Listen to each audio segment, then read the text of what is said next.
All right, so recently I decided that it would be a lot of fun to get a Boneyard Elite Force H8R, fix it up, put a thread adapter so I could use tracer unit, and then install a red dot and use this during open play. And honestly, this was kind of the most fun I've had in a very long time playing Airsoft, with just a 10-shot revolver. When I was playing, I would use this in single action mode. I didn't really use the double action mode, and it was a lot of fun. And today I am going to show you how to install a threaded barrel adapter onto the H8R, because as you may know, they come with just this orange tip, and this orange tip is not threaded. It just is there for looks.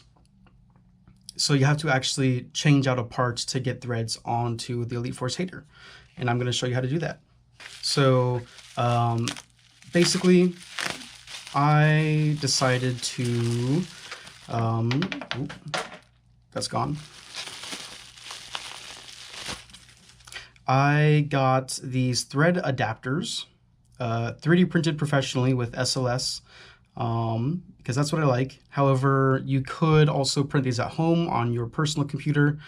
You can also buy metal ones. However, the only metal like manufacturer of these is not shipping to America right now, so I had to go with a 3D printed one.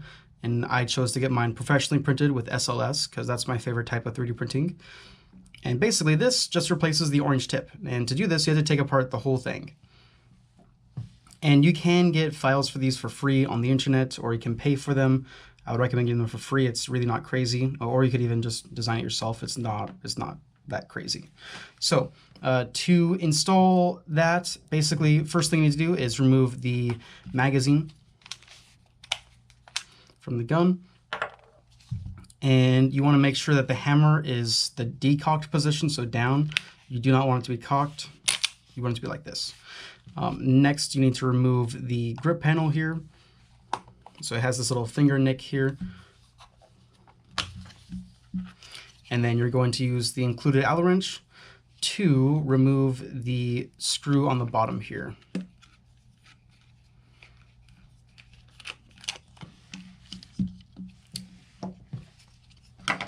Right, now that all that has been removed, you need to unscrew every single visible screw you can see. So on this side, there is 1, 2, 3, 4, 5, 6 on this side. And then on this side, there is quite a bit more.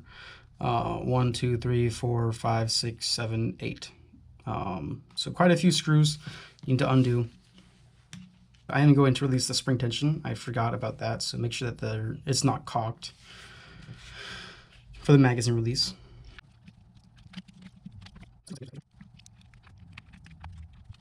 Okay, so we have all of the screws removed now. So we can go ahead and flip it over to the side.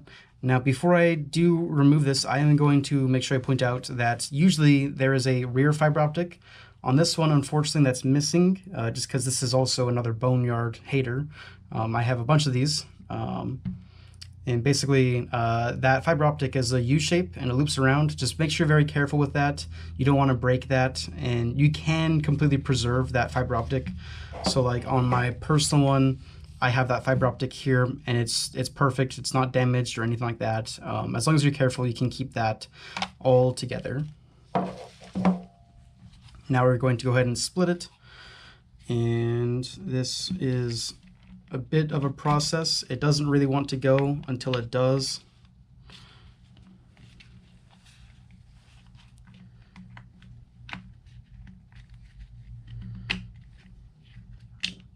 Okay, here we go. We have this. There's not much that's on this side.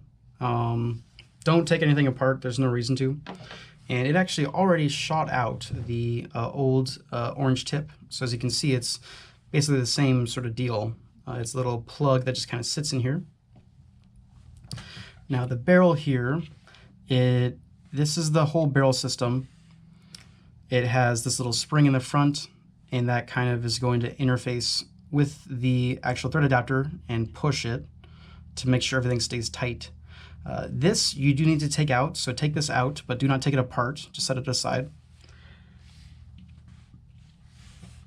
And then you're going to take your thread adapter, and that is just going to slot in right up here. And it can go any direction. You just kind of have to push it in until it fits good.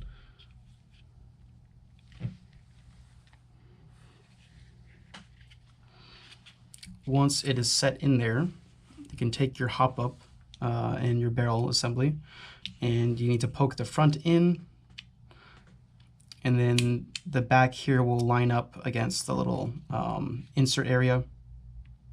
I just moved the hammer. Right.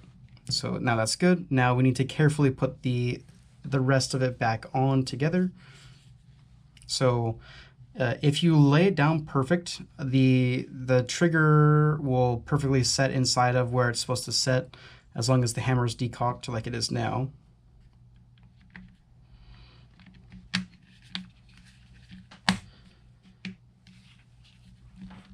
And the front area will be a little bit stubborn because usually the dimensions are not going to be perfect on the 3D printed adapter, but it was good enough for it to work. And then now you just have to screw everything back together. It's really that simple.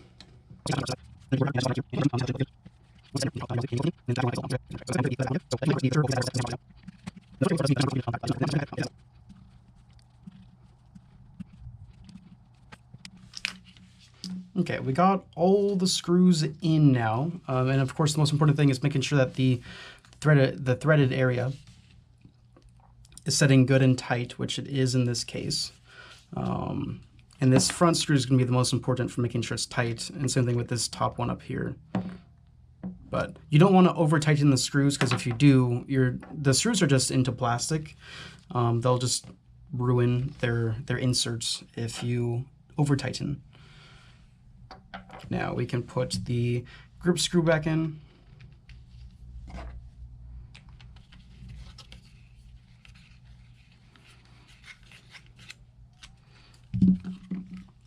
And put the panel back on. Now I'm not going to test fire this, but at this point you would want to test fire it to make sure that it still works properly after disassembling it. But it works good enough for the purposes of this video. Now, next thing with the threads, you want to make sure that the threads actually work, obviously. And if you have a 3D printed adapter, like this one that I have is 3D printed, this one is SLS, so it's much more accurate than like a FDM, like a home type printer. But regardless, if it's 3D printed, you always want to have the first thing you thread on be metal threads, so that way it'll make sure the threads are properly sized. If you use the plastic, like a plastic attachment first, you could end up cross-threading it, and that's not good. And that's just because it's gonna have a lot of friction and it's very tight. But with the metal, it's gonna be a little bit more slippery, and you can easily get it on there much better. So, of course, you need to be gentle when you first put it on there. You need to make sure you find where the threads actually are. But just keep going.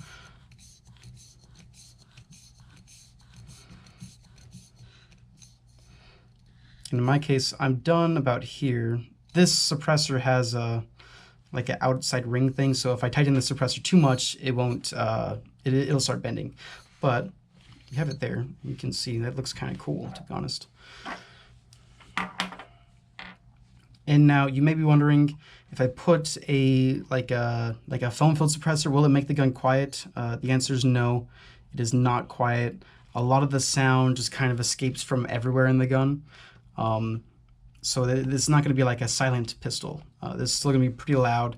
It is going to change the sound a lot though by putting like a foam filled on, but it's not going to be quiet for sure.